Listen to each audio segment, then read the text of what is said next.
it's called in diabetes circles, that anxiety is called diabetes burden.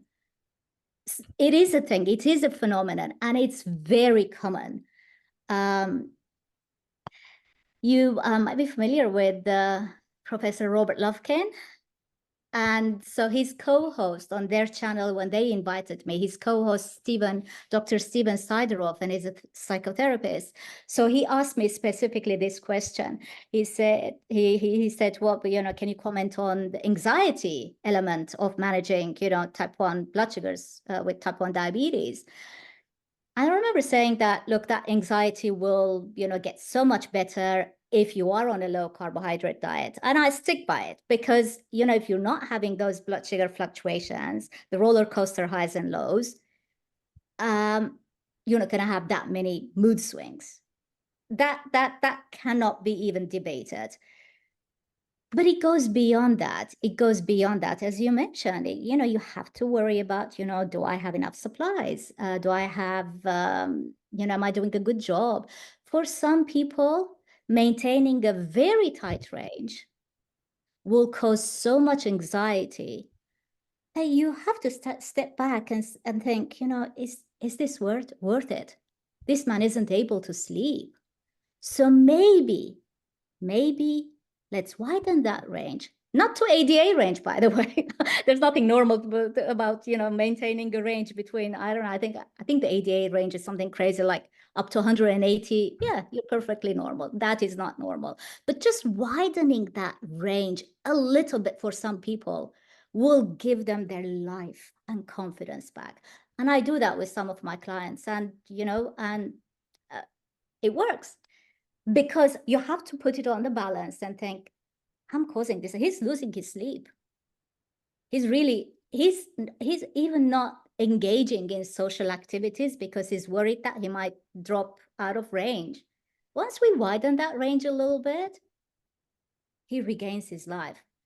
And that doesn't mean that's what he has to do for the rest of his life, but it's a good temporary measure.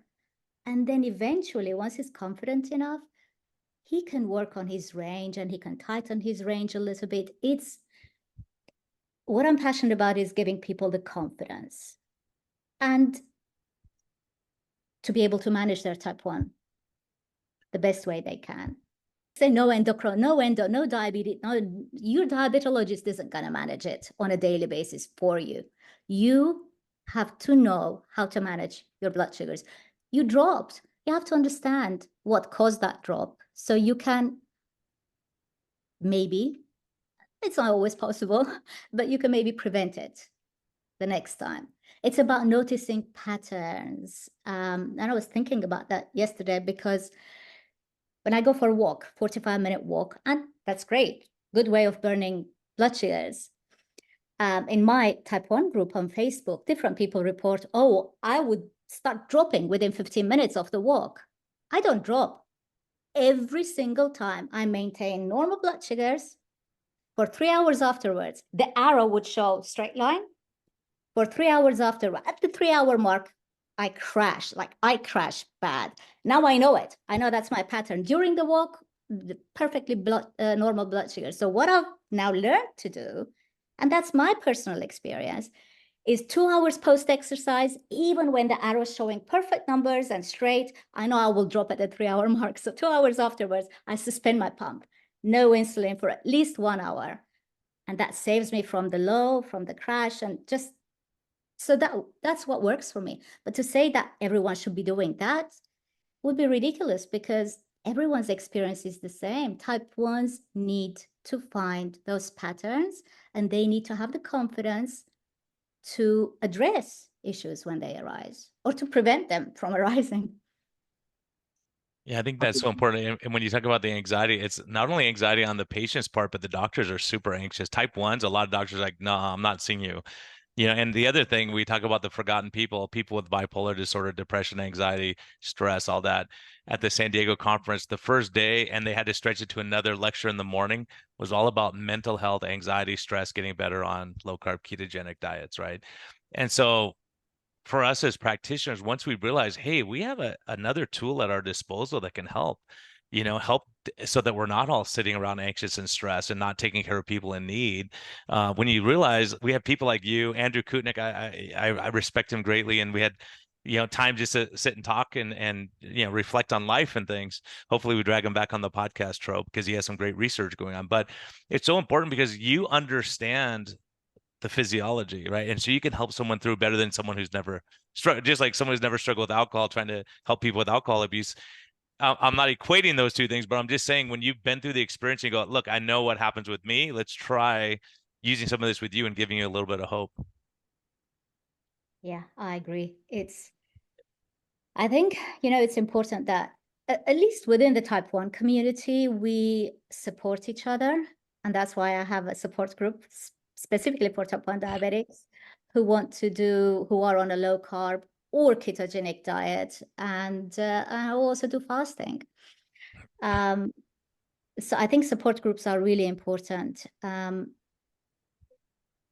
But I started low carbing back in 2015. And interestingly, it was by chance I came across one of Jason Fung's videos and on YouTube. And Who then I watched hasn't? and then yet another. And then I decided to follow a low carbohydrate diet. And then of course, Dr. Funk also talks about fasting. And I thought, I should be able to do that. And I joined many Facebook groups. I started looking for other type 1 diabetics who are also doing fasting. And I was kicked out. I was kicked out for saying I should never be posting things like that. That's like a taboo. That's extremely dangerous. And so it was in the back of my mind. I thought, you know what, I'll create my own group. And I'll go ahead and I'll just fast because I wanted to do a long, like 3-day fast, like maybe even longer if I could. I didn't know if it was possible, but I knew that I could do it safely. And so I started reading the literature to see what the dangers might be. Other than possible, dehydration and electrolyte imbalance and, not insufficient insulin or or even like too much insulin and dangerous hypoglycemia, I knew I could control all of these. So I decided to just go ahead and do a 5-day fast. So while I was working on it and planning it, it was Dr. Ian Lake's 5-day fasted run project. So that was happening at the same time. And I thought, okay, gosh, this is great. This gives me the confidence. If they could do it, so can I. So, but yes, support group is really important because I remember back, when I first started, no one supported me.